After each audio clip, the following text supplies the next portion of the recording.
اعوذ باللہ من الشیطان الرجیم بسم اللہ الرحمن الرحیم۔ اب چلیے ہم چلتے ہیں اپنی تیسری نشست کی طرف، جس میں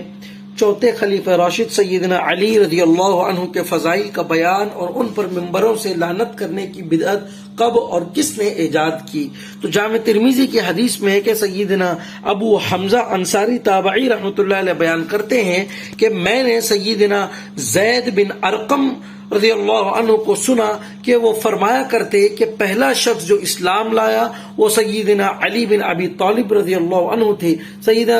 سنن نسائی الکبریٰ کی حدیث میں کہ پہلا شخص جس نے رسول اللہ صلی اللہ علیہ وسلم کے ساتھ حرم میں باجماعت نماز ادا کی وہ سیدنا علی تھے۔ سنن نسائی الکبریٰ حدیث میں کہ بے شک پہلا شخص جس نے رسول اللہ صلی اللہ علیہ وسلم کے ساتھ اسلام قبول کیا وہ سیدنا علی تھے۔ المستدرک للحاکم کی حدیث میں ہے کہ بے شک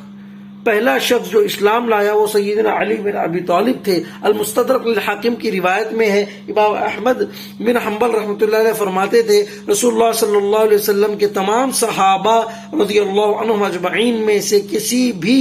اور شخصیت کے لیے احادیث مبارکہ میں اتنے زیادہ فضائل نہیں آئے جتنے کہ سیدنا علی بن ابی طالب رضی اللہ عنہ علیہ السلام کے لیے آئے ہیں۔ جامع ترمذی میں یہ احادیث ہے، سنن کبریٰ میں ہے اور اسی طرح مستدرک للحاکم میں ہے، اور ان کو شیخ زبیر علی زئی فی فضائل الصحابہ میں اسناد اس کی صحیح کہتے ہیں۔ اسی طرح غلام مصطفیٰ ظہیر امین پوری فی خصائص علی میں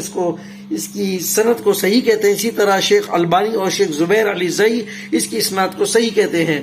صحیح مسلم کی حدیث میں کہ سیدنا یزید بن حیان تابعی رحمۃ اللہ علیہ بیان کرتے ہیں کہ میں حسین بن صبرہ تابعی رحمۃ اللہ علیہ اور عمر بن مسلم تابعی رحمۃ اللہ علیہ سیدنا زید بن ارقم رضی اللہ عنہ سے ملنے گئے۔ جب ہم ان کے پاس جا بیٹھے تو حسین نے انہیں مخاطب کر کے عرض کی، اے زید، آپ نے تو بہت زیادہ خیر پائی ہے، رسول اللہ صلی اللہ علیہ وسلم کی زیارت کی، آپ کے فرامین سنے ہیں، آپ کے ساتھ غزوات جہاد میں شرکت کی اور آپ کی اقتداء میں نمازیں بھی پڑھی۔ اے زید، واقعی آپ نے بہت بھلائی حاصل کی ہے، تو اب ہمیں وہ احادیث بھی سنائیں جو آپ صلی اللہ علیہ وسلم نے خود رسول اللہ صلی اللہ علیہ وسلم سے سماعت فرمائی تھی۔ سیدنا زید بن ارقم نے فرمایا، بیٹا، اللہ تعالیٰ کی قسم میری عمر بہت زیادہ ہو چکی ہے اور کافی عرصہ بیت گیا ہے، اور رسول اللہ صلی اللہ علیہ وسلم سے سنی ہوئی کچھ باتیں تو میں بھول چکا ہوں، لہذا جو بیان کروں اسی پر اکتفا کرنا اور جو نہ بتا سکوں تو اس کے لیے مجھے مجبور نہ کرنا۔ پھر سیدنا زید بن ارقم رضی اللہ عنہ فرمانے لگے، ایک روز رسول اللہ صلی اللہ علیہ وسلم مکہ اور مدینہ کے درمیان خم نامی ایک گاؤں میں پانی کے تالاب کے پاس حجۃ الوداع سے واپسی پر 18 ذی الحجہ 10 ہجری میں اپنی وفات سے تقریباً 2 ماہ قبل ہمیں خطبہ ارشاد فرمانے کے لیے کھڑے ہوئے۔ چنانچہ آپ رضی اللہ عنہ نے اللہ تعالیٰ کی حمد و ثنا اور واعظ و نصیحت کرنے کے بعد ارشاد فرمایا، اے لوگوں، میں بھی ایک انسان ہوں، قریب ہے کہ جلد ہی میرے رب کا قاصد یعنی موت کا فرشتہ آئے اور میں اسے لبیک کہہ دوں، یعنی اس دنیا سے رخصت ہو جاؤں۔ میں اپنے بعد تم میں 2 گراں قدر چیزیں چھوڑے جا رہا ہوں، ان میں سے پہلی اللہ تعالیٰ کی کتاب قرآن حکیم ہے جس میں سامان ہدایت اور نور ہے، لہٰذا تم اللہ تعالیٰ کی کتاب کو تھام لو اور مضبوطی سے پکڑ لو۔ پھر آپ صلی اللہ علیہ وسلم نے اللہ تعالیٰ کی کتاب کو تھامنے کی خوب ترغیب دلائی، پھر فرمایا، اور دوسری گراں قدر چیز میرے اہل بیت ہے، میں تمہیں اپنے اہل بیت کے متعلق اللہ تعالیٰ کا خوف یاد دلاتا ہوں، میں تمہیں اپنے اہل بیت کے متعلق اللہ تعالیٰ کا خوف یاد دلاتا ہوں، میں تمہیں اپنے اہل بیت کے متعلق اللہ تعالیٰ کا خوف یاد دلاتا ہوں، یعنی میرے بعد ان کے ساتھ میری نسبت کی وجہ سے حسن سلوک کرنا۔ حسین تابعی رحمۃ اللہ علیہ نے سیدنا زید بن ارقم رضی اللہ عنہ سے عرض کی، آپ صلی اللہ علیہ وسلم کے اہل بیت کون ہے؟ کیا آپ صلی اللہ علیہ وسلم کی بیویاں آپ صلی اللہ علیہ وسلم کے اہل بیت میں شامل نہیں ہیں؟ سیدنا زید بن ارقم نے فرمایا، آپ کی بیویاں بھی آپ کے اہل بیت میں سے ہیں، لیکن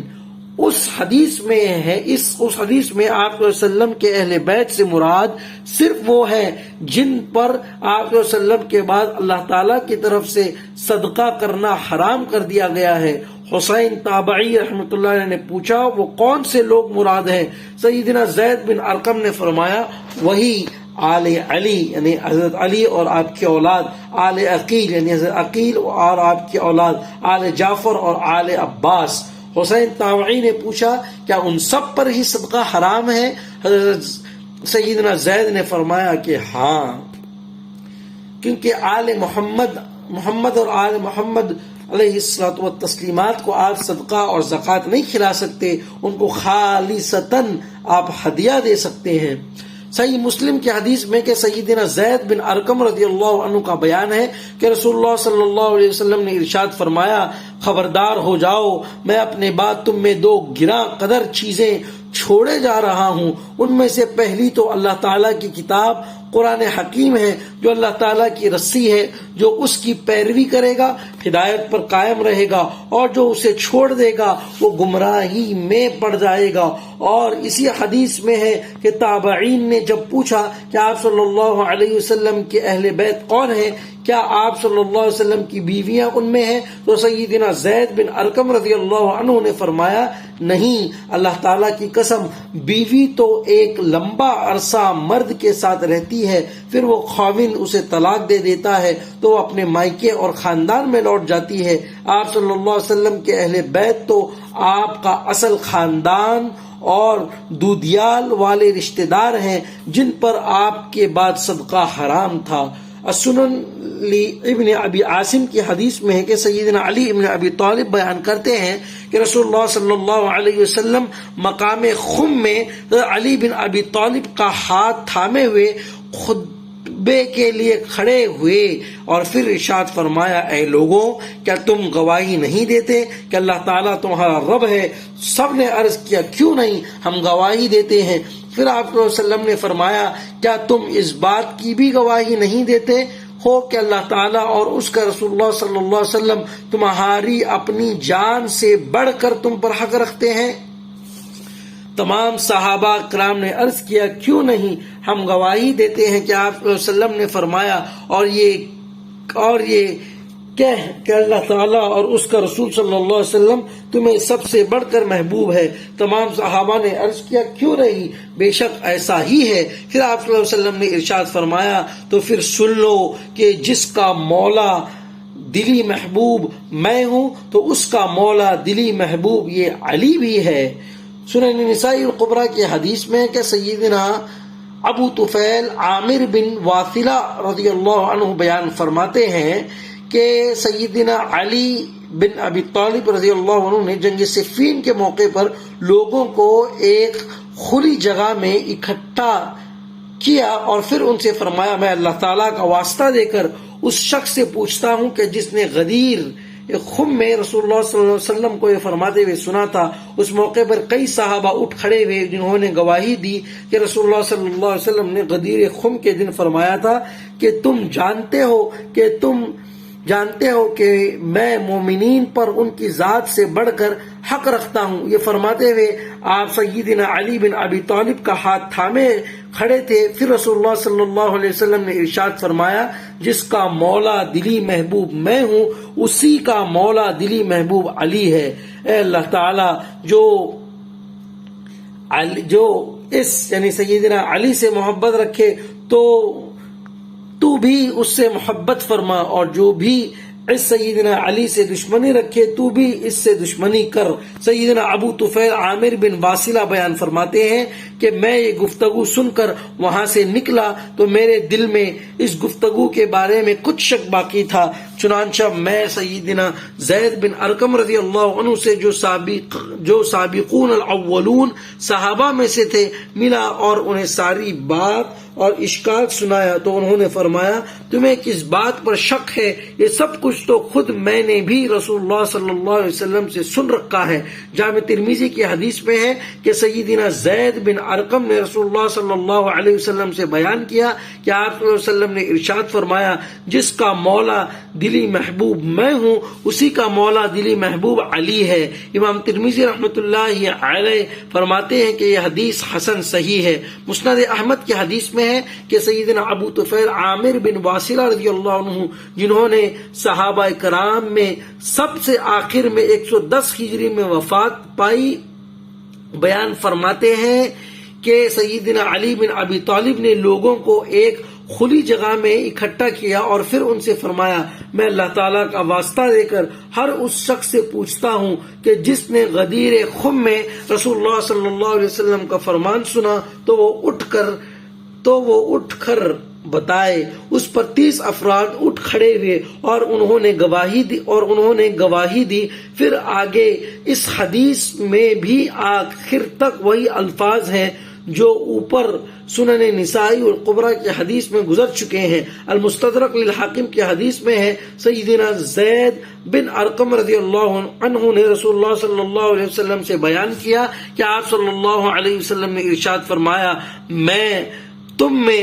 2 گراں قدر چیزیں چھوڑے جا رہا ہوں، اللہ تعالیٰ کی کتاب یعنی قرآن مجید اور میرے اہل بیت، اور یہ دونوں ہرگز الگ نہیں ہوں گے اور ہمیشہ اکٹھا رہیں گے حتیٰ کہ حوض کوثر پر میرے پاس آ جائیں گے۔ یعنی کہ قرآن اور اہل بیت یہ کبھی الگ الگ نہیں ہو سکتے۔ جس طرح قرآن کی تعظیم ہے، تکریم ہے، عزت ہے، سمجھنا ہے، بولنا ہے، تبلیغ ہے، اسی طرح اہل بیت کی تعظیم ہے، تکریم ہے، وقار ہے، ان کے مناقب بیان کرنا ہے، ان پر ہوئے مظالم کا دفاع کرنا ہے، ان پر مظالم کرنے والوں پر جو ہے ان کی کاوشوں کو بیان کرنا، یہ عین ایمان کا حصہ ہے۔ اور جو لوگ اس بات کو چھپاتے ہیں وہ حق کے چھپانے والے ہیں۔ صرف مسائل بیان کرنا جز ایمان نہیں ہے، کامل ایمان کا جز اہل بیت کا دفاع کرنا بھی ہے۔ المستدرک للحاکم کی حدیث میں ہے، سیدنا ابو ذر غفاری رضی اللہ عنہ کے غلام سیدنا ابو ثابت تابعی رحمۃ اللہ علیہ بیان کرتے ہیں، میں جنگ جمل میں سیدنا علی بن ابی طالب کے ساتھیوں میں تھا، اور جب میں نے ام المؤمنین سیدنا عائشہ صدیقہ رضی اللہ تعالی عنہما کو اپنے مد مقابل دیکھا تو میرے دل میں وہی بات آئی جو لوگوں کو آیا کرتی ہے، یعنی وسوسہ اور شک پیدا ہوا۔ پھر اللہ تعالیٰ نے نماز ظہر کے وقت وہ شک مجھ سے دور فرما دیا، چنانچہ میں شرح صدر کے ساتھ امیر المؤمنین سیدنا علی بن ابی طالب کی طرف سے لڑا۔ پھر فارغ ہوا تو میں مدینہ منورہ میں امیر المؤمنین سیدہ ام سلمہ رضی اللہ عنہما کے پاس حاضر ہوا اور عرض کیا کہ میں کھانے پینے کی غرض سے حاضر نہیں ہوا، بلکہ میرا تعارف یہ ہے کہ میں سیدنا ابو ذر غفاری کا غلام ہوں۔ انہوں نے فرمایا خوش آمدید۔ پھر میں نے اپنا سارا قصہ انہیں سنایا تو سیدنا ام سلمہ رضی اللہ عنہا نے فرمایا، جب لوگ اپنی اپنی رائے کی پیروی کر رہے تھے تو اس وقت تمہارا کیا موقف تھا؟ میں نے عرض کیا، سورج ڈھلنے کے وقت اللہ تعالیٰ نے مجھ سے شک و شبہ زائل فرما دیا تو میں نے وہی موقف اختیار کیا، یعنی سیدنا علی بن ابی طالب کا ساتھ دیا۔ سیدہ ام سلمہ رضی اللہ عنہما نے فرمایا، تم نے بہت ہی اچھا کیا، میں نے رسول اللہ صلی اللہ علیہ وسلم کا یہ فرمان خود سنا، سیدنا علی قرآن کے ساتھ اور قرآن سیدنا علی کے ساتھ ہے، یہ دونوں ہرگز الگ نہیں ہوں گے اور ہمیشہ اکٹھا رہیں گے حتیٰ کہ حوض کوثر پر میرے پاس آ جائیں گے۔ سلام اللہ علیہ رضی اللہ عنہ وکرم اللہ وجہ وہو ابو تراب۔ کتنے القابات ہیں مولا علی شیر خدا کے لیے، لیکن وہ صحابی رسول ہے اور خلیفہ راشد، چوتھے خلیفہ راشد ہے، معصوم عن الخطایا نہیں ہے، اور وہ تمام انبیاء اکرام سے بڑھ کر نہیں ہے بلکہ انبیاء اکرام کے بعد ان کا درجہ ہے۔ اس بات کو ذہن نشین فرما لیں۔ صحیح بخاری اور صحیح مسلم کی حدیث میں ہے، سیدنا ابو حازم تابعی رحمۃ اللہ علیہ بیان کرتے ہیں کہ مجھے سیدنا سہل بن سعد الساعدی رضی اللہ عنہ نے خبر دی کہ رسول اللہ صلی اللہ علیہ وسلم نے غزوہ خیبر کے موقع پر صحابہ اکرام سے ارشاد فرمایا، کل میں لشکر کی قیادت کا جھنڈا اس شخص کو دوں گا جس کے ہاتھوں پر فتح ہوگی، اور جو اللہ تعالیٰ اور اس کے رسول صلی اللہ علیہ وسلم سے محبت رکھتا ہے، اور اللہ تعالیٰ اور اس کے رسول صلی اللہ علیہ وسلم بھی اس سے محبت فرماتے ہیں۔ چنانچہ ساری رات صحابہ اکرام اسی پر تردد کرتے رہے، اور ان میں سے کس خوش نصیب کو وہ جھنڈا ملے گا، اور صبح کے وقت سبھی پر امید تھے کہ جھنڈا ہمیں ملے گا۔ تو آپ صلی اللہ علیہ وسلم نے دریافت فرمایا علی کہاں ہے؟ آپ صلی اللہ علیہ وسلم کو عرض کی گئی کہ ان سیدنا علی بن ابی طالب کی آنکھیں دکھتی ہیں۔ آپ نے بلوا کر ان کی دونوں آنکھوں میں اپنا لعاب دہن مبارک ڈالا اور ان کے لیے دعا فرمائی، پس وہ یوں اچھے بھلے ہو گئے گویا کبھی بیمار نہیں تھے۔ آپ صلی اللہ علیہ وسلم نے سیدنا علی کو جھنڈا دیا۔ اس پر سیدنا علی نے پوچھا کیا میں ان دشمن سے اس وقت تک لڑائی کرتا رہوں جب تک وہ ہماری طرح مسلمان ہو جائے؟ آپ صلی اللہ علیہ وسلم نے ارشاد فرمایا آرام سے چلتے رہو یہاں تک کہ تم ان کے قریب پہنچ جاؤ، پھر تم ان کو اسلام کی دعوت دینا اور انہیں بتانا کہ مسلمان ہونے سے ان پر کیا فرض ہوگا۔ اللہ تعالیٰ کی قسم اے علی، اگر تمہاری دعوت و محنت کی وجہ سے اللہ تعالیٰ نے ان میں سے ایک شخص کو بھی ہدایت دے دی تو یہ بات تمہارے لیے سرخ اونٹوں سے بھی بہتر ہے۔ یعنی دعوت کا کام اتنا زیادہ ضروری ہے کہ اللہ کے نبی حضرت علی کو فرما رہے ہیں تمہاری دعوت اور تبلیغ احسن طریقے سے منہاج علی النبوہ و منہاج علی القرآن و لسان الناس، یعنی میں اس کی تشریح کر رہا ہوں کہ موافق اور وجادلہم بالحکمہ کے تحت ہو تو یہ جو ہے سرخ اونٹوں سے بھی بڑھ کر ہے۔ صحیح مسلم کی حدیث میں کہ سیدنا ابو ہریرہ رضی اللہ تعالی عنہ بیان کرتے ہیں کہ رسول اللہ صلی اللہ علیہ وسلم نے غزوہ خیبر کے دن ارشاد فرمایا آج میں یہ جھنڈا اس شخص کو دوں گا جو اللہ تعالی اور اس کے رسول سے محبت رکھتا ہے اور اللہ تعالی اس کے ہاتھوں پر فتح عطا فرمائے گا۔ سیدنا ابو ہریرہ بیان کرتے ہیں کہ اس پر سیدنا عمر بن خطاب رضی اللہ تعالی عنہ فرماتے تھے کہ زندگی میں صرف اسی دن مجھے قیادت کی تمنا ہوئی کہ جھنڈا مجھے ملے اور میں اسے بشارت کا مصداق بن جاؤں۔ ساری رات میں نے اسی امید میں گزاری کہ مجھے اس قیادت کے لیے بلایا جائے گا۔ چنانچہ آپ صلی اللہ علیہ وسلم نے سیدنا علی کو بلوایا اور انہیں جھنڈا عطا کیا اور ارشاد فرمایا سیدھے روانہ ہو جاؤ اور یکسو رہنا یہاں تک کہ اللہ تعالیٰ تمہیں فتح عطا فرما دے۔ سیدنا عمر بن خطاب رضی اللہ عنہ نے فرمایا کہ سیدنا علی روانہ ہوئے، تھوڑی دیر رکے اور واپس مڑے بغیر بلند آواز سے پوچھا اے اللہ تعالیٰ کے رسول صلی اللہ علیہ وسلم میں کس مقصد کی خاطر لڑائی کروں؟ آپ نے فرمایا ان سے جنگ کرو حتیٰ کہ وہ گواہی دے دیں کہ اللہ تعالیٰ کے سوا کوئی معبود نہیں ہے اور یہ کہ محمد صلی اللہ علیہ وسلم اللہ کے رسول ہیں، اور جب وہ یہ گواہی دے دیں تو پھر تیرے ہاتھوں سے ان کی جانیں اور اموال محفوظ ہو گئے سوائے قانونی جواز کے اور ان کے اخروی حساب اللہ تعالیٰ کے سپرد ہیں۔ صحیح بخاری 3701، صحیح مسلم 6222 اور 6223 نمبر میں یہ تمام احادیث منقول ہیں۔ اسی طرح صحیح بخاری کی حدیث میں کہ سیدنا مصعب بن سعد تابعی رحمۃ اللہ علیہ اپنے والد سیدنا سعد بن ابی وقاص رضی اللہ عنہ سے بیان کرتے ہیں کہ رسول اللہ صلی اللہ علیہ وسلم غزوہ تبوک کے لیے روانہ ہوئے تو آپ صلی اللہ علیہ وسلم نے سیدنا علی بن ابی طالب کو اپنے پیچھے قائم مقام کے طور پر چھوڑا۔ اس پر انہوں نے سیدنا علی نے آپ کی جدائی پہ اظہار افسوس کرتے ہوئے پوچھا آپ صلی اللہ علیہ وسلم مجھے بچوں اور عورتوں میں چھوڑے جاتے ہیں؟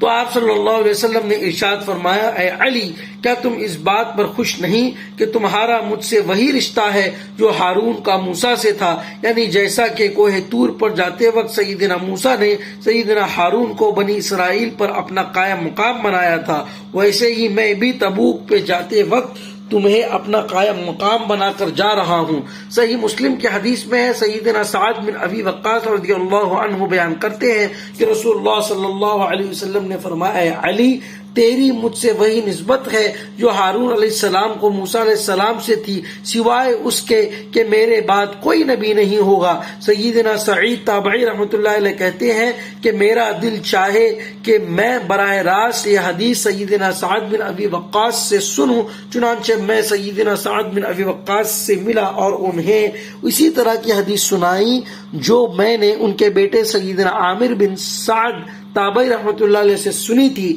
اس پر سیدنا سعد بن ابی وقاص نے فرمایا، ہاں میں نے رسول اللہ صلی اللہ علیہ وسلم سے اسی طرح سنا تھا۔ نوٹ: وہ چونکہ حضرت معاویہ بن ابی سفیان رضی اللہ عنہ کا دور ملوکیت تھا اور بنو امیہ کے ممبروں سے سیدنا علی پر لعنت کرنے کی بدعت کا رواج عام تھا، جس کی تفصیل آگے حدیث نمبر 37 سے 48 تک آ رہی ہے، تو ایسے حالات میں سیدنا علی بن ابی طالب رضی اللہ عنہ کی اتنی شان بیان کرنے والی حدیث کو ہضم کرنا انتہائی مشکل کام تھا۔ چنانچہ سیدنا سعید تابعی رحمۃ اللہ علیہ کہتے ہیں کہ میں نے پھر دوبارہ تاکیداً پوچھا، کیا واقعی آپ صلی اللہ علیہ وسلم نے خود رسول اللہ صلی اللہ علیہ وسلم سے سنا تھا؟ چنانچہ سیدنا سعد بن ابی وقاص رضی اللہ عنہ نے غصے کی حالت میں اپنی دونوں انگلیاں اپنے کانوں پر رکھ کر فرمایا، ہاں، ورنہ اگر میں جھوٹ بول رہا ہوں تو میرے یہ دونوں کان ہی بہرے ہو جائیں۔ یہ صحیح بخاری 4416 اور صحیح مسلم 6217 اور 6218 نمبر حدیث ہے۔ صحیح مسلم کی حدیث میں کہ ام المؤمنین سیدنا عائشہ رضی اللہ عنہا بیان کرتی ہیں کہ رسول اللہ صلی اللہ علیہ وسلم ایک صبح گھر سے نکلے اور آپ نے منقش سیاہ اونی چادر اوڑی ہوئی تھی۔ اسی دوران سیدنا حسن بن علی رضی اللہ عنہ آئے اور آپ نے انہیں اپنی چادر میں داخل فرما لیا۔ پھر سیدنا حسین بن علی آئے تو آپ نے انہیں بھی اپنا چادر میں داخل فرما لیا۔ پھر سیدہ فاطمہ رضی اللہ عنہا آئیں تو آپ صلی اللہ علیہ وسلم نے انہیں بھی چادر میں داخل فرما لیا۔ پھر سیدنا علی آئے تو آپ نے انہیں بھی داخل فرما لیا۔ پھر رسول اللہ صلی اللہ علیہ وسلم نے قرآن کی آیت تلاوت فرمائی، اے اہل بیت، اللہ تعالیٰ تو یہی چاہتا ہے کہ تم سے ہر ناپاکی کو دور کرے، رجس من اہل البیت ویطہرکم تطہیرا، اور تمہیں خوب پاک اور صاف کرے۔ سورہ احزاب آیت نمبر 33، صحیح مسلم حدیث نمبر 6261۔ صحیح بخاری کی حدیث میں ہے کہ سیدنا ابو سعید خدری رضی اللہ عنہ بیان کرتے ہیں کہ رسول اللہ صلی اللہ علیہ وسلم نے ارشاد فرمایا، میرے صحابہ کو گالی مت دو، کیونکہ تم میں سے کوئی اگر احد پہاڑ کے برابر سونا بھی اللہ تعالیٰ کی راہ میں خرچ کر دے تو بھی وہ ان صحابہ کے مد یعنی تقریباً 600 گرام وزن کی گندم کو خیرات کرنے کے ثواب کو نہیں پا سکتا، بلکہ اس کے آدھے کو بھی نہیں پا سکتا۔ لیکن یاد رکھے، یہ میرے صحابہ کو گالی مت دو، یہ ان صحابہ کے متعلق ہے جو شروع زمانے میں اسلام جنہوں نے قبول کیا، کیونکہ حضرت خالد بن ولید اور ابو بکر رضی اللہ عنہ کے درمیان میں جب تنازع ہوا تو حضور نے فرمایا، خالد، کیا تم میرے لیے میرے صحابہ کو چھوڑ نہیں دیتے؟ اگر تم پہاڑ برابر سونا بھی خرچ کر کے آؤ تو تم ان کا مقابلہ نہیں کر سکتے۔ صحابہ میں بھی ترتیب ہے، المہاجرون الاولون والسابقون المہاجرون الاولون ہے، اس کے بعد انصار ہے، اس کے بعد ایمان فتح مکہ پر ایمان قبول کرنے والے ہیں، اس کے بعد کے لوگ ہیں جو فتح مکہ کے بعد ایمان قبول کرنے والے ہیں۔ تو کسی طرح سے ہم کسی صحابی کے لیے کوئی گالی کا الفاظ کبھی استعمال نہیں کرتے، لیکن ان میں مراتب ضرور ہے، سب صحابی یکساں نہیں ہے۔ اصحابی کالنجوم کے معنی یہ ہے کہ سب صحابہ حضور صلی اللہ علیہ وسلم سے حدیث کے نقل کرنے میں عدول ہے، کوئی جھوٹی حدیث کسی صحابی نے حضور کی طرف منسوب نہیں کی ہے۔ صحیح مسلم کی حدیث میں ہے، سیدنا ابو سعید خدری رضی اللہ عنہ بیان کرتے ہیں کہ سیدنا خالد بن ولید رضی اللہ عنہ اور سیدنا عبد الرحمن بن عوف رضی اللہ عنہ کے درمیان کچھ اختلاف ہوا تھا، تو جذبات میں آ کر سیدنا خالد بن ولید رضی اللہ عنہ نے ان سیدنا عبد الرحمن بن عوف کو گالی دی، تو آپ رضی اللہ عنہ نے سیدنا خالد بن ولید سے ارشاد فرمایا، تم میرے صحابہ میں سے کسی کو گالی مت دو، کیونکہ اب تم بعد میں اسلام لانے والوں میں سے کوئی اگر احد پہاڑ کے برابر سونا بھی اللہ تعالیٰ کی راہ میں خرچ کر دے تو بھی وہ ان پہلے مسلمان صحابہ کے مد یعنی تقریباً 600 گرام وزن کی گندم کو خیرات کرنے کے ثواب کو نہیں پا سکتا، بلکہ ان کے آدھے کو بھی نہیں پا سکتا۔ یہ صحیح بخاری 3673، صحیح مسلم 6488 حدیث میں منقول ہے۔ صحیح بخاری کی حدیث میں ہے، ام المؤمنین سیدنا عائشہ صدیقہ رضی اللہ عنہما بیان کرتی ہیں کہ رسول اللہ صلی اللہ علیہ وسلم نے ارشاد فرمایا، مردہ لوگوں کو گالی مت دو کیونکہ وہ اپنے کیے ہوئے اعمال کے انجام تک پہنچ چکے ہیں، یعنی انہوں نے جو اچھا یا برا اس دنیا میں بویا، عالم برزخ میں اس کی جزا یا سزا کو کاٹ رہے ہیں۔ صحیح بخاری 1393 حدیث۔ نوٹ: رسول اللہ صلی اللہ علیہ وسلم کا مندرجہ ذیل بالا مبارک فرمان پوری امت کے لیے یکساں ہے، اور اس حکم سے کوئی ایک شخص بھی باہر نہیں ہے، چاہے وہ شخص صحابہ میں سے ہی کیوں نہ ہو۔ چنانچہ اسی ضمن میں صحیح بخاری اور صحیح مسلم کی حدیث میں ہے، ام المؤمنین سیدہ عائشہ صدیقہ رضی اللہ عنہما ہی بیان کرتی ہے کہ رسول اللہ صلی اللہ علیہ وسلم کے زمانے مبارک میں مخزومیہ عورت جس کا نام فاطمہ بن اسود تھا نے چوری کی تھی۔ اس واقعے نے قریش کو غمزدہ کر دیا تھا۔ انہوں نے مشورہ کیا کہ اونچے گھرانے کی اس چور عورت کو سزا سے بچانے کی خاطر اس سے متعلق رسول اللہ صلی اللہ علیہ وسلم سے کون سفارش کرے گا؟ چنانچہ انہوں نے فیصلہ کیا کہ یہ کام تو صرف رسول اللہ صلی اللہ علیہ وسلم کے محبوب سیدنا اسامہ بن زید بن حارثہ رضی اللہ عنہ ہی کر سکتے ہیں۔ جب اسامہ بن زید نے رسول اللہ صلی اللہ علیہ وسلم کی خدمت میں اس کی سفارش کی تو آپ نے انتہائی غصے کی حالت میں ارشاد فرمایا، کیا تم اللہ تعالیٰ کے حدود کے معاملے میں مجھ سے سفارش کرتے ہو؟ پھر رسول اللہ صلی اللہ علیہ وسلم نے لوگوں میں کھڑے ہو کر خطبہ دیا اور ارشاد فرمایا، تم سے پہلے لوگ صرف اسی جرم کی وجہ سے ہلاک کر دیے گئے کہ جب ان میں سے کوئی اونچے گھرانے والا چوری کرتا تو اسے چھوڑ دیتے، اور جب کوئی کمزور چوری کرتا تو اس پہ حد جاری کر دیتے۔ اللہ تعالیٰ کی قسم، اگر بالفرض فاطمہ بنت محمد صلی اللہ علیہ وسلم بھی چوری کرتی تو میں اس کے ہاتھ بھی کٹوا دیتا۔ یعنی اسلام کے قوانین اور حدود کے اطلاق سبھی پہ ایک جیسا ہوگا، لیکن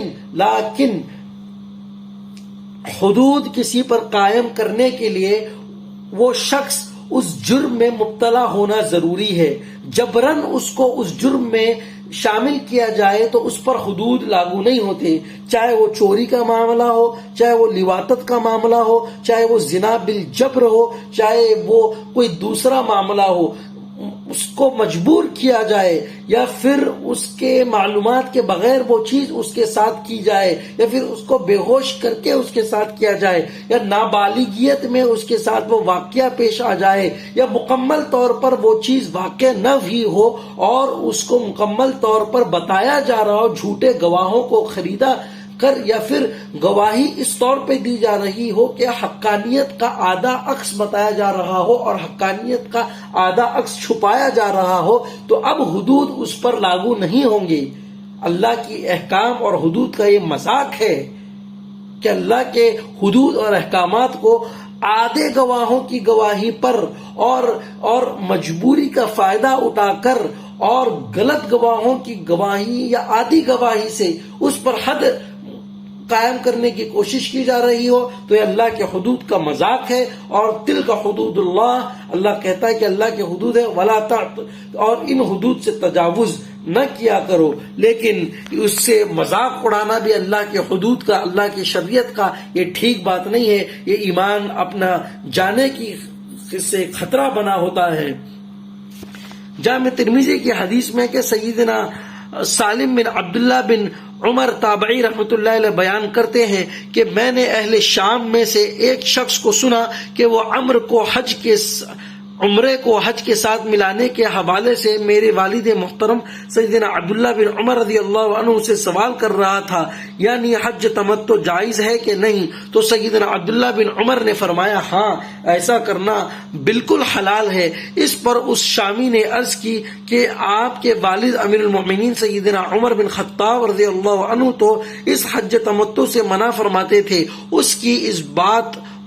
اس بات پر سیدنا عبداللہ بن عمر نے فرمایا اگر کسی بات سے میرے والد محترم منع کر دے، حالانکہ رسول اللہ صلی اللہ علیہ وسلم نے تو اس عمل کو جاری فرمایا ہو، تو مجھے بتاؤ کہ پھر میرے باپ کی بات مانی جائے گی یا کہ رسول اللہ صلی اللہ علیہ وسلم کا حکم مانا جائے گا؟ اس نے عرض کی کہ بے شک رسول اللہ صلی اللہ علیہ وسلم کا حکم ہی مانا جائے گا۔ تو سیدنا عبداللہ بن عمر رضی اللہ عنہ نے فرمایا پھر سن لو کہ بے شک رسول اللہ صلی اللہ علیہ وسلم نے حج تمتع کا حکم دیا۔ صحیح بخاری حدیث نمبر 6788، صحیح مسلم 4410، جامع ترمذی 424۔ صحیح بخاری کی حدیث میں کہ سیدنا ابو حازم تابعی رحمۃ اللہ علیہ بیان کرتے ہیں کہ ایک آدمی سیدنا سہل بن سعد الساعدی رضی اللہ عنہ کے پاس آ کر بتانے لگا کہ فلاں بنو امیہ سے تعلق رکھنے والا شخص جو امیر مدینہ ہے اپنے ممبر پر سیدنا علی بن ابی طالب کا برے انداز سے ذکر کرتا ہے۔ سیدنا سہل بن سعد الساعدی نے پوچھا وہ کیا کہتا ہے؟ اس نے بتایا کہ وہ حقارت سے ان سیدنا علی کو ابو تراب یعنی مٹی والا کہتا ہے۔ اس کی اس بات پر سیدنا سہل بن سعد الساعدی ہنس پڑے اور فرمایا اللہ تعالیٰ کی قسم ان سیدنا علی کا یہ نام ابو تراب تو خود رسول اللہ صلی اللہ علیہ وسلم نے رکھا تھا، اور اللہ تعالیٰ کی قسم ان سیدنا علی کو اس نام سے بڑھ کر کوئی اور نام محبوب نہ تھا۔ سیدنا ابو حازم تابعی رحمۃ اللہ علیہ کہتے ہیں کہ ان کی یہ بات سن کر میں نے سیدنا سہل بن سعد الساعدی کو سارا قصہ سنانے کی درخواست کی اور کہا کہ اے بنو عباس یہ قصہ کیسے پیش آیا؟ تو انہوں نے وہ قصہ یوں بیان فرمایا، ایک روز سیدنا علی سیدنا فاطمہ رضی اللہ عنہما کے پاس آئے، پھر کسی بات پہ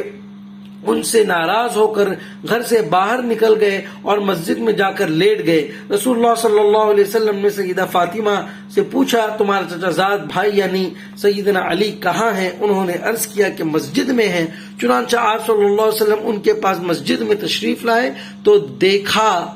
کہ سیدنا علی کی کمر سے لباس ہٹا ہوا ہے اور اس پر مٹی لگ گئی ہے۔ چنانچہ رسول اللہ صلی اللہ علیہ وسلم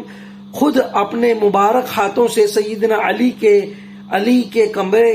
مٹی جھاڑتے جاتے اور فرماتے جاتے اے ابو تراب مٹی والے اڑ جاؤ، اے ابو تراب اڑ جاؤ۔ صحیح مسلم کی حدیث میں سیدنا سہل بن سعد الساعدی بیان فرماتے ہیں کہ بنو امیہ کے دور ملوکیت میں آل مروان میں سے ایک شخص کو مدینے کا والی بنا کر بھیجا گیا۔ اس گورنر نے سیدنا سہل کو بلوایا اور حکم دیا کہ وہ سیدنا علی رضی اللہ عنہ کو گالی دیں، نعوذ باللہ من ذالک۔ سیدنا سہل نے صاف انکار فرمایا۔ پھر اس انکار پر اس گورنر نے کہا کہ چلو کم از کم اتنا ہی کہہ دو کہ اللہ تعالی ابو تراب مٹی والے پر لعنت کرے، نعوذ باللہ من ذالک۔ اس کی اس بات پر سیدنا سہل نے فرمایا کہ سیدنا علی کو ابو تراب مٹی والا سے بڑھ کر کوئی اور نام محبوب ہی نہ تھا، وہ تو اس نام سے پکارے جانے پر خوش ہوا کرتے تھے۔ اس پر اس والی مدینہ نے کہا کہ ہمیں ساری بات سناؤ کہ ان کا یہ نام کیوں کر رکھا گیا تھا۔ سیدنا سہل نے فرمایا ایک مرتبہ رسول اللہ صلی اللہ علیہ وسلم سیدہ فاطمہ رضی اللہ عنہا کے گھر تشریف لائے تو وہاں سیدنا علی موجود نہ تھے، تو آپ صلی اللہ علیہ وسلم نے سیدہ فاطمہ سے پوچھا تمہارا چچا زاد یعنی علی کہاں ہے؟ انہوں نے عرض کیا کہ میرے اور ان کے درمیان کوئی جھگڑے کی بات ہوئی تو وہ مجھ سے ناراض ہو کر چلے گئے اور دوپہر باہر گزاری۔ رسول اللہ صلی اللہ علیہ وسلم نے کسی کو حکم دیا کہ جاؤ اور دیکھو وہ کہاں ہے۔ کسی نے آ کر عرض کی کہ وہ تو مسجد میں سوئے ہوئے ہیں۔ چنانچہ آپ صلی اللہ علیہ وسلم ان کے پاس مسجد میں تشریف لائے تو دیکھا کہ سیدنا علی کی کمر سے لباس ہٹا ہوا ہے اور اس پر مٹی لگ گئی ہے۔ چنانچہ رسول اللہ صلی اللہ علیہ وسلم خود اپنے مبارک ہاتھوں سے سیدنا علی کی کمر سے مٹی جھاڑتے جاتے اور ساتھ ساتھ فرماتے جاتے اے ابو تراب مٹی والے اٹھ جاؤ، اے ابو تراب اٹھ جاؤ۔ یہ صحیح بخاری 3703 اور صحیح مسلم 6229 حدیث ہے۔ صحیح مسلم کی حدیث میں ہے کہ سیدنا عامر بن سعد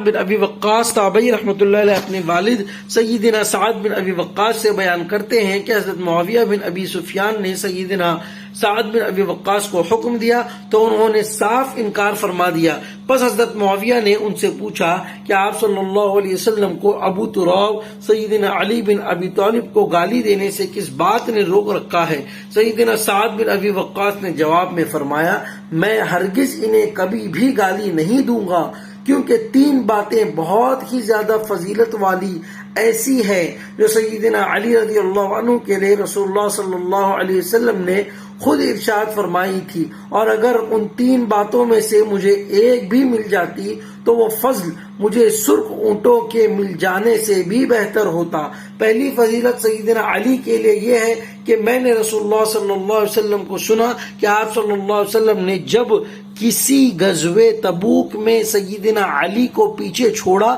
تو انہوں نے بطور شکوہ کہا کہ آپ صلی اللہ علیہ وسلم نے مجھے عورتوں اور بچوں کے ساتھ پیچھے چھوڑ دیا ہے، تو آپ نے فرمایا کیا تم اس عزت افزائی پر خوش نہیں ہو کہ تمہاری مجھ سے وہی نسبت ہے جو ہارون کو موسیٰ سے تھی، سوائے اس کے کہ میرے بعد کوئی نبی نہیں ہوگا۔ اور دوسری فضیلت سیدنا علی کے لیے یہ ہے کہ میں نے غزوہ خیبر کے دن رسول اللہ صلی اللہ علیہ وسلم کو یہ فرماتے ہوئے سنا کل میں لشکر کی قیادت کا جھنڈا اس شخص کو دوں گا جس کے ہاتھوں پر فتح ہوگی اور جو اللہ تعالیٰ اور اس کے رسول اللہ صلی اللہ علیہ وسلم سے محبت رکھتا ہے، اور اللہ تعالیٰ اور اس کے رسول صلی اللہ علیہ وسلم بھی اس سے محبت فرماتے ہیں۔ یہ سن کر ہم سب اسی امید میں رہے کہ شاید جھنڈا ہمیں مل جائے، مگر صبح ہونے پر آپ نے فرمایا علی کو میرے پاس بلا کر لاؤ۔ انہیں لایا گیا تو ان کی آنکھیں دکھتی تھی،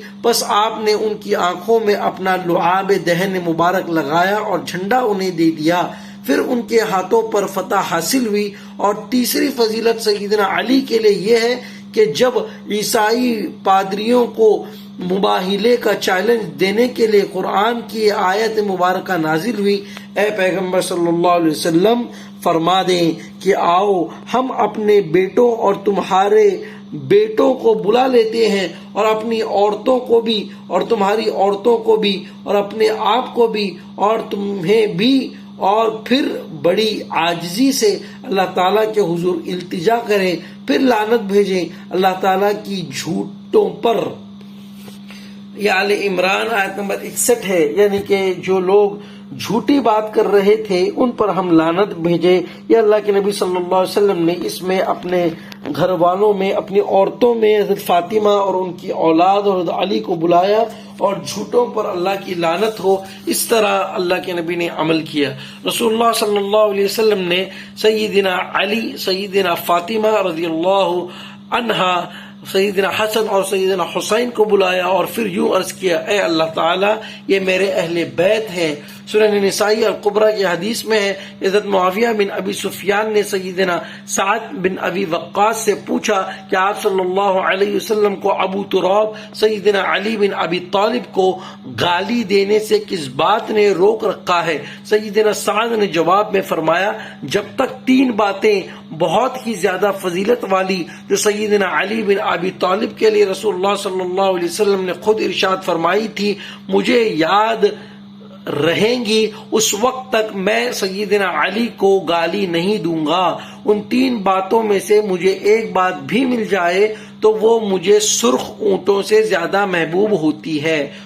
پھر آگے اس حدیث میں بھی آخر تک وہی الفاظ ہیں جو صحیح مسلم کی حدیث میں گزر چکے۔ بہرحال جلدی ہم دوسری حدیث پر آتے ہیں، کچھ حصہ چھوڑ کر کہ جس میں سنن ابی داؤد کی حدیث میں ہے کہ سیدنا عبداللہ بن ظالم تابعی رحمۃ اللہ علیہ بیان کرتے ہیں کہ جب فلاں شخص یعنی حضرت معاویہ بن ابی سفیان جن کا نام حدیث کے اگلے طریق میں آیا ہے کوفہ میں آیا تو انہوں نے فلاں شخص یعنی حضرت مغیرہ بن شعبہ جن کا نام اسی حدیث کے اگلے طریق میں آیا ہے وہ خطبہ مقرر کیا۔ حضرت مغیرہ کی تقریر سن کر سیدنا سعید بن زید رضی اللہ عنہ نے میرا ہاتھ پکڑا اور فرمایا، اس ظالم حضرت مغیرہ کو دیکھ رہے ہو جو سیدنا علی پر لعنت کر رہا ہے، جس کی خبر اس حدیث کے اگلے طریق میں آ رہی ہے۔ سیدنا عبداللہ بن ظالم تابعی رحمت اللہ علیہ بیان کرتے ہیں کہ پھر سیدنا سعید بن زید رضی اللہ عنہ جو پہلے 10 اسلام لانے والوں میں شامل تھے اور سیدنا عمر بن خطاب رضی اللہ عنہ کے بہنوئی بھی تھے نے 9 افراد کے بارے میں جنتی ہونے کی گواہی دی اور فرمایا کہ میں اگر 10ویں شخص کی گواہی بھی دے دوں تو کوئی گناہ نہیں ہوگا، یعنی بالکل درست ہوگا۔ میں نے پوچھا کہ وہ 9 افراد کون کون سے ہیں؟ سیدنا سعید بن زید رضی اللہ عنہ نے بتایا کہ رسول اللہ صلی اللہ علیہ وسلم نے کوہ ہرا پر کھڑے ہو کر ارشاد فرمایا تھا، اے ہرا پہاڑ تھم جا، تجھ پر اس وقت صرف نبی کریم صلی اللہ علیہ وسلم یا صدیق یا شہید ہی تو موجود ہے۔ میں نے پھر پوچھا کہ وہ 9 افراد کون کون سے ہیں؟ سیدنا سعید بن زید نے فرمایا وہ 9 افراد یہ ہیں، رسول اللہ صلی اللہ علیہ وسلم، ابو بکر، عمر، عثمان، علی، طلحہ، زبیر، سعید بن ابی وقاص اور عبد الرحمن بن عوف رضی اللہ عنہم کلہم اجمعین وسلام اللہ علیہم اجمعین۔ میں نے پھر پوچھا کہ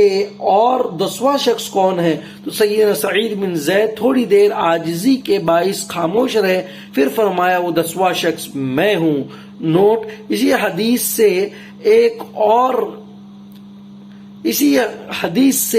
اور ملتی جلتی روایت سیدنا عبد الرحمن بن عوف سے جامع ترمذی میں حدیث نمبر 3747 نقل ہوئی ہے، لیکن اس حدیث میں رسول اللہ صلی اللہ علیہ وسلم کی بجائے سیدنا ابو عبید بن جراح رضی اللہ عنہ کا نام آیا ہے۔ سنن نسائی الکبریٰ کی حدیث میں ہے، سیدنا عبداللہ بن ظالم تابعی رحمہ اللہ بیان کرتے ہیں کہ جب حضرت معاویہ بن ابی سفیان کوفہ میں آئے تو حضرت مغیرہ بن شعبہ نے کچھ خطبہ مقرر کیے جو کہ سیدنا علی بن ابی طالب پر زبان درازی کر رہے تھے۔ چنانچہ سیدنا سعید بن زید نے میرا ہاتھ پکڑا اور فرمایا، اس ظالم شخص کو حضرت مغیرہ کو دیکھتے ہو کہ یہ ایک جنتی شخص سیدنا علی پر لعنت کرواتا ہے۔ پھر انہوں نے 9 افراد کے بارے میں گواہی دی کہ وہ جنتی ہے اور فرمایا اگر میں 10ویں شخص کے جنتی ہونے کی خبر دے دوں تو وہ بھی سچ ہوگا۔ میں نے پوچھا کہ وہ 9 افراد کون ہیں؟ سیدنا سعید بن زید نے کہا، اللہ کے رسول صلی اللہ علیہ وسلم نے کوہ ہرا پر کھڑے ہو کر ارشاد فرمایا تھا، اے ہرا پہاڑ تھم جا، تجھ پر اس وقت صرف نبی یا صدیق یا شہید ہی تو موجود ہے۔ میں نے پھر پوچھا کہ وہ 9 افراد کون کون سے ہیں؟ سیدنا سعید نے فرمایا وہ 9 افراد یہ ہیں، رسول اللہ صلی اللہ علیہ وسلم، ابو بکر و عمر، عثمان و علی، طلحہ و زبیر، سعد بن ابی وقاص اور عبد الرحمن بن عوف رضی اللہ عنہم اجمعین۔ میں نے پوچھا کہ 10واں کون؟ سیدنا سعید بن زید تھوڑی دیر عاجزی میں خاموش رہے، پھر فرمایا میں ہوں۔ یہ اسی طرح کی تمام روایت دوسری حدیث کی کتابوں میں بھی منقول ہے۔ اسی طرح آگے یہ حدیث ہے کہ سنن ابی داؤد کی حدیث میں ہے کہ سیدنا ریاح بن حارث تابعی رحمۃ اللہ علیہ بیان کرتے ہیں کہ میں فلاں شخص یعنی حضرت مغیرہ بن شعبہ رضی اللہ عنہ، جن کا نام اسی حدیث کے آگے طریق میں آیا ہے کہ پاس کوفہ کی مسجد میں بیٹھا تھا اور اہل کوفہ بھی موجود تھے کہ سیدنا سعید بن زید رضی اللہ عنہ وہاں تشریف لائے تو فلاں شخص نے انہیں خوش آمدید کہا اور تخت پر اپنے پاؤں والی طرف پاس بٹھا لیا۔ اسی دوران وہاں ایک کوفی شخص آیا جس کا نام قیس بن علقمہ تھا۔ اس فلاں شخص نے اس کا بھی استقبال کیا۔ پھر اس قیس بن علقمہ نے مسلسل گالی گلوچ شروع کر دی۔ اس پر سیدنا سعید بن زید نے دریافت فرمایا یہ شخص کسے گالیاں دیے جا رہا ہے؟ اس فلاں شخص نے کہا کہ سیدنا علی بن ابی طالب کو گالیاں دیے جا رہا ہے۔ سیدنا سعید بن زید نے افسوس سے فرمایا میں دیکھ رہا ہوں کہ تمہارے سامنے اصحاب رسول صلی اللہ علیہ وسلم کو گالیاں دی جاتی ہیں اور تم فلاں شخص اس جرم کو نہ تو برا سمجھ رہے ہو اور نہ ہی منع کرتے ہو، جبکہ اس کے برعکس میں نے خود رسول اللہ صلی اللہ علیہ وسلم کو ارشاد فرماتے ہوئے سنا تھا اور میں کوئی من گھڑت بات آپ کی طرف منسوب نہیں کروں گا کہ کل روز قیامت آپ صلی اللہ علیہ وسلم سے ملاقات ہونے پر مجھے خواب دہی بھگتنی پڑ جائے۔ آپ صلی اللہ علیہ وسلم نے فرمایا رسول اللہ صلی اللہ علیہ وسلم کے ساتھ سیدنا ابو بکر جنتی ہیں، عمر جنتی ہیں، عثمان جنتی ہیں، علی جنتی ہیں، طلحہ جنتی ہیں، زبیر جنتی ہیں، سعد بن ابی وقاص جنتی ہیں، عبد الرحمن بن عوف جنتی ہیں رضی اللہ عنہم کلہم اجمعین۔ اور اگر میں چاہوں تو 10ویں خوش نصیب کا نام بھی بتا سکتا ہوں۔ پھر سیدنا سعید بن زید رضی اللہ عنہ عاجزی کے باعث خاموش ہو گئے تو لوگوں نے با اصرار پوچھا کہ وہ 10واں کون ہے؟ تو فرمایا وہ 10واں شخص سعید بن زید ہے۔ پھر فرمایا تم سب کان کھول کر سن لو، رسول اللہ صلی اللہ علیہ وسلم کی معیت میں کسی صحابی کا چہرہ غبار آلود ہونا تم میں سے کسی کے سارے عمر کے نیک اعمال کرنے سے بہتر ہے، خواہ اسے سیدنا نوح علیہ السلام جتنی عمر ہی کیوں نہ دے دی جائے۔ مسند احمد کی حدیث میں مغیرہ بن شعبہ رضی اللہ عنہ بڑی مسجد میں تھے اور ان کے پاس دائیں بائیں اہل کوفہ موجود تھے۔ اسی دوران ان کے پاس سیدنا سعید بن زید رضی اللہ عنہ صحابی تشریف لائے۔ حضرت مغیرہ بن شعبہ نے انہیں خوش آمدید کہا اور شاہی تخت پر اپنے پاؤں کی جانب اپنے پاس بٹھا لیا۔ پھر ایک کوفی شخص آیا اور اس نے حضرت مغیرہ بن شعبہ کی طرف متوجہ ہو کر مسلسل گالیاں دینا شروع کر دی۔ سیدنا سعید بن زید نے پوچھا اے مغیرہ یہ کس کو گالیاں دے رہا ہے؟ انہوں نے کہا یہ سیدنا علی بن ابی طالب کو گالی دے رہا ہے۔ اس پر سیدنا سعید بن زید نے غصے میں آ کر فرمایا اے مغیرہ بن شعبہ، اے مغیرہ بن شعبہ، اے مغیرہ بن شعبہ، 3 مرتبہ کہا۔ میں یہ کیا سن رہا ہوں کہ اصحاب رسول کو تمہارے پاس گالیاں دی جاتی ہیں اور تم اس جرم کو نہ تو برا سمجھ رہے ہو اور نہ ہی منع کرتے ہو، جبکہ اس کے برعکس میں رسول اللہ صلی اللہ علیہ وسلم کے متعلق گواہی دیتا ہوں وہ جو کچھ میرے کانوں نے سنا اور میرے دل نے محفوظ کر لیا، اور میں کوئی من گھڑت بات آپ صلی اللہ علیہ وسلم کی طرف منسوب نہیں کروں گا کہ کل روز قیامت آپ صلی اللہ علیہ وسلم سے ملاقات ہونے پر مجھے جواب دہی بھگتنی پڑ جائے۔ آپ علیہ وسلم نے فرمایا تھا سیدنا ابو بکر جنتی ہے، عمر جنتی ہے، علی جنتی ہے،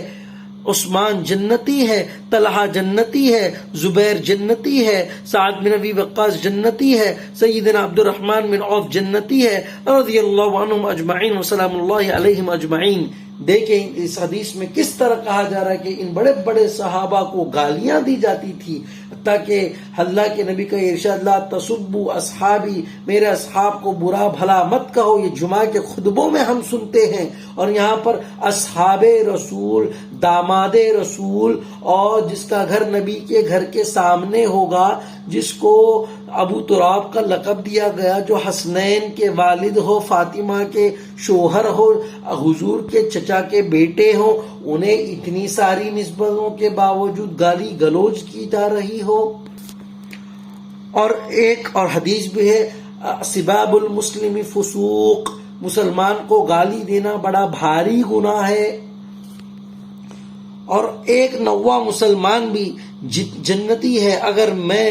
اور ایک نواں مسلمان بھی جنتی ہے اگر میں چاہوں تو اس کا نام بھی بتا سکتا ہوں۔ اس پر اہل مسجد نے باصرار اللہ تعالیٰ کا واسطہ دے کر پوچھا، اے رسول اللہ صلی اللہ علیہ وسلم کے صحابی، وہ نواں شخص کون ہے؟ سیدنا سعید نے فرمایا، تم نے مجھے اللہ تعالیٰ کا واسطہ دے ڈالا ہے، اللہ تعالیٰ کی قسم وہ نواں مسلمان میں سیدنا سعید بن زید ہوں، اور رسول اللہ صلی اللہ علیہ وسلم 10ویں ہیں۔ اللہ تعالیٰ کی قسم ایسا شخص جس کا چہرہ رسول اللہ صلی اللہ علیہ وسلم کی معیت میں گرد آلود ہوا، اس کا یہ عمل تمہاری تمام عمر کی نیکیوں سے بہتر ہے، خواہ تمہیں سیدنا نوح جتنی عمر ہی کیوں نہ دی جائے۔ اس سے پتہ لگا کہ امیر معاویہ رضی اللہ عنہ کی کتنی ہی غلطیاں کیوں نہ ہو، وہ شیخ عبد القادر جیلانی سے، شیخ عبد القادر جیلانی سے، اویس کرنی سے، بڑے بڑے قطب ابدال سے، ولیوں سے افضل ہے، کیونکہ وہ صحابی رسول ہیں، انہوں نے حضور کو اپنی آنکھوں سے ایمان کی حالت میں دیکھا ہے، غزوات میں شرکت کی ہے۔ اسی لیے کوئی ولی اللہ کے نبی کے کسی چھوٹے سے چھوٹے صحابی کے درجے کے، حتیٰ کہ ان کے جہاد میں جانے والے گھوڑوں سے اٹھنے والے دھول کے بھی برابر نہیں ہے۔ سنن نسائی الکبریٰ کی حدیث میں کہ سیدنا عبداللہ بن ظالم تابعی رحمۃ اللہ علیہ بیان کرتے ہیں کہ حضرت مغیرہ نے خطبہ دیا اور اس میں سیدنا علی کو سب و شتم کا نشانہ بنایا، تو اس پر سیدنا سعید بن زید نے فرمایا کہ میں گواہی دیتا ہوں کہ میں نے رسول اللہ صلی اللہ علیہ وسلم سے خود یہ بات سنی کہ آپ صلی اللہ علیہ وسلم فرما رہے تھے، اے ہیرا پہاڑ تھم جا، تجھ پر اس وقت صرف نبی یا صدیق یا شہید ہی تو موجود ہے، اور اس وقت اس پہاڑ پر رسول اللہ صلی اللہ علیہ وسلم سیدنا ابو بکر، عمر، عثمان اور علی اور طلحہ اور زبیر اور سعد بن ابی وقاص اور عبد الرحمن بن عوف اور سعید بن زید رضوان اللہ تعالی علیہم اجمعین و سلام اللہ علیہم اجمعین تھے۔ سنن نسائی الکبریٰ کی حدیث میں کہ سیدنا عبداللہ بن ظالم رحمت اللہ علیہ بیان کرتے ہیں کہ میں نے سیدنا سعید بن زید کے سامنے بیٹھا ہوا تھا تو فرمانے لگے، ہمارے یہ حکمران ہمیں حکم دیتے ہیں کہ ہم اپنے بھائیوں پر لعنت کریں، اور بے شک ہم تو لعنت نہیں کریں گے بلکہ ہم تو ان کے لیے اللہ تعالیٰ کی بارگاہ میں عافیت کو دعا کریں گے۔ میں نے رسول اللہ صلی اللہ علیہ وسلم سے خود یہ بات سنی کہ آپ صلی اللہ علیہ وسلم فرما رہے تھے، عنقریب میرے بعد بہت سے فتنے رونما ہوں گے اور ایسے ایسے ہوگا۔ اسی دوران ایک شخص وہاں آیا اور سیدنا سعید سے عرض کی کہ مجھے تو سیدنا علی سے ہر چیز سے بڑھ کر محبت ہے۔ اس پر سیدنا سعید بن زید نے اس سے فرمایا، تمہیں بشارت ہو کہ تم تو ایک جنتی انسان سے محبت کرتے ہو۔ پھر سیدنا سعید بن زید نے حدیث بیان کی کہ رسول اللہ صلی اللہ علیہ وسلم سیدنا ابو بکر، عمر، عثمان و علی، طلحہ و زبیر، سیدنا عبد الرحمن بن عوف اور سعد بن ابی وقاص رضی اللہ عنہم اجمعین تھے۔ اگر میں چاہوں تو 10ویں جنتی آدمی کا نام بھی بتا سکتا ہوں، یعنی وہ سیدنا سعید خود تھے۔ پھر آپ صلی اللہ علیہ وسلم نے فرمایا، اے ہیرا پہاڑ تھم جا، تجھ پر نبی یا صدیق یا شہید موجود ہے۔ لیکن ایک بات آپ یہ بھی سمجھ لیں کہ اسلام میں گالی کسی کو نہیں دینی ہے، لیکن اگر آپ کو کوئی برا بھلا کہے اتنا ہی برا بھلا آپ بھی اس کو کہہ سکتے ہیں. اگر شروعات کسی دوسرے نے آپ نے مارا ہے کسی دوسرے نے، آپ بھی اس کو اتنا ہی مار سکتے ہیں، بس اتنا، اس سے زیادہ نہیں. اگر کسی نے آپ کی عزت پر حرف اٹھایا ہے، جتنا اس نے آپ کی عزت پر حرف اٹھایا ہے، آپ بھی اتنا ہی اس کی عزت پر حرف اٹھا سکتے ہیں. کسی نے قصدن ارادتن آپ کے ساتھ کوئی برا عمل کیا ہے، آپ اتنا ہی برا عمل اس کے ساتھ کر سکتے ہیں. اب جبکہ وہ شخص اپنے برے عمل سے تائب ہو کر آپ لوگوں سے معافی کنایتن الفاظ میں مانگ رہا ہو، اور پھر بھی اس کی بے حرمتی کی جا رہی ہو، اس کو عریاں کیا جا رہا ہو، اس کو عزت کو پامال کیا جا رہا ہو، اس پر گالی گلوچ اور شتم ڈھایا جا رہا ہو، تو یہ ظلم ہے، اور اسلام ظلم کی اجازت نہیں دیتا. اور ایسے شخصوں کا قیامت میں اللہ تعالی کے حضور فیصلہ ہوگا. اللہ تعالی ہمیں ان باتوں کو سمجھنے کی توفیق عطا فرمائے. آخری نشست رہ گئی ہے، وہ ہم بہت جلد آپ کے سامنے پیش کریں گے.